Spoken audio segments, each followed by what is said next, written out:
सभी को जय श्री राम।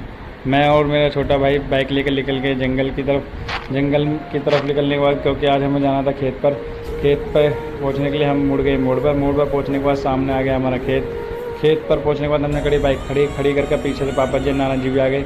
वो देख पता लगा कि लक्की का फ़ोन खो गया है, तो मैं और मेरा भाई बाइक लेकर दोबारा निकल गए। बाइक लेकर निकलने के बाद यहाँ पे मेरे भाई के ब्लूटूथ हो गई कनेक्ट, तो उसको लगा कि फ़ोन यहीं पर है, क्योंकि फ़ोन मम्मी जी कर रही थी, बज रहा था।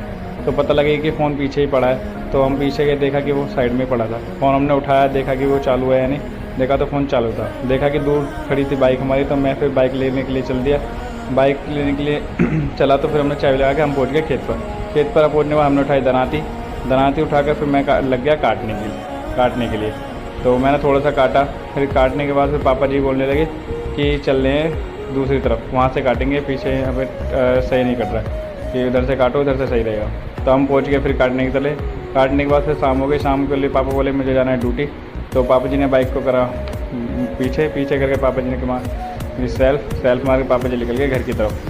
तो फिर हमने देखा कि बज गए 7 बजने के बाद देखा कि लक्की भाई बोलने लगे कि मोड़ो, चलते हैं घर को। फिर लक्की को दी चाबी, लक्की गया मोड़ निकले बाइक, फिर बैठ गए नाना जी और फिर मैं भी बैठकर निकल गया घर की तरफ। घर पहुंचने के बाद फिर हमें मोड़ पे मोड़ने के बाद फिर हम पड़ गए कुआ, यहाँ पे मिल गए हमारे देवता, तो उनको भी कर दिया प्रणाम। फिर हम चल दिए रास्ते में फिर दोबारा, फिर देखा कि बढ़ गया एक और मोड़ने के बाद फिर हमने बाइक को दिया स्पीड के बाद हम चल दिए आगे की तरफ चलने के बाद पहुंच गए हम फिर हाईवे पर मैंने बोला भाई ढंग से पार करो, ये आगे पीछे देख के पार करना पड़ा, बहुत चलता है ये हाईवे पे निकलने के बाद फिर हम पहुंच गए घर वाले मोड़ पर मोड़ के बाद देखा कि पीछे किट्टू भाई आ रहे हैं, तो किट्टू भाई बोले कि रुक जाओ मैं भी आ रहा हूँ आपके पीछे। तो किट्टू भाई को घर पहुँचने के बाद मिलाया हाथ पहुँच के हम पहुँच गए घर पर। सभी को जय श्री राम।